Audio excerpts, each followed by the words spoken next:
guys, I'm Lucy. And I'm Timur. And we've been playing a whole bunch of For Honor today. So we've been playing the Dominion mode, which is an objective-based, capture the zone, 3 zones, Yep. A and C.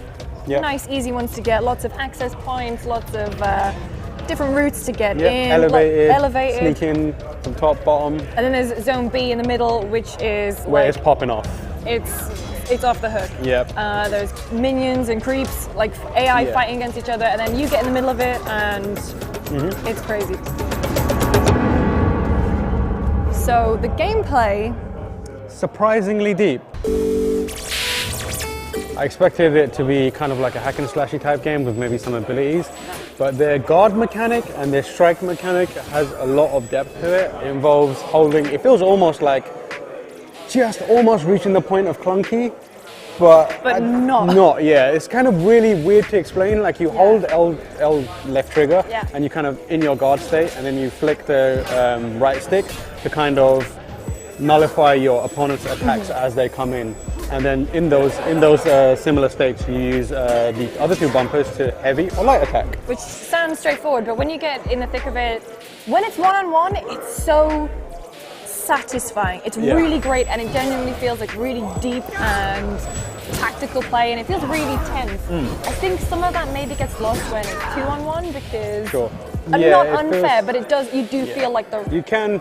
I felt frustrated a lot of the time when I was on a 2v1 scenario because it felt like there was nothing I could have done, even playing at my best. You know, there's a lot of like depth in and like nuance to 1v1 fights. Yeah. Like you're very much focused in on a character and trying to see if they're moving their sword around to kind of parry it and that kind of stuff. But when you got 2 people, it's quite difficult.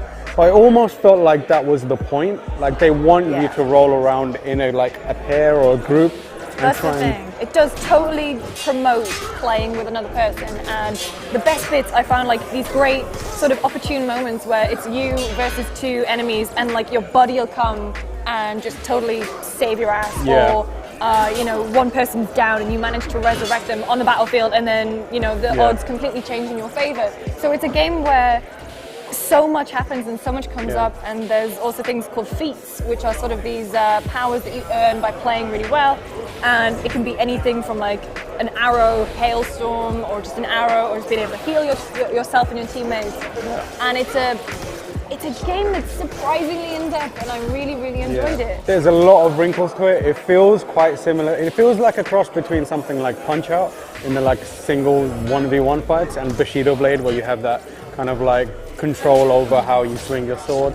There's a lot of wrinkles to it, and frankly I'm quite surprised at how much I enjoyed it. I had some amazing clutch moments. Like one of my favorite was when I was almost dead and the only thing I could do was focus. I decided I'm just going to focus on blocking because I could see in the distance one of my teammates running towards me, and I'm like, I just need to hold out long enough for him to get here, and I did it, and that guy came in and just come in with a grab and pulled the enemy away from me. And it was just a moment where I was like, yes, this is amazing. But no, I mean, Dominion as well is a great mode for that, because not only is it first to 1,000 points, when you hit 1,000 points, the enemy team, the losing team, starts to break and you don't respawn. So it becomes this frantic, it's like scrabble to kill everyone, but you can still resurrect people. And you can like get your normal state back by taking enough points back off the other team, which is kind of like you're on an uphill struggle, but if you really band together and work together, stick together, roll in a pack, use your abilities properly, you can claw it back, and there is that kind of like excitement of having it happen.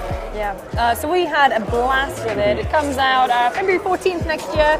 Get it in mind for your Valentine's date. But for more on For Honor, make sure of course you stay tuned to GameSpot.com.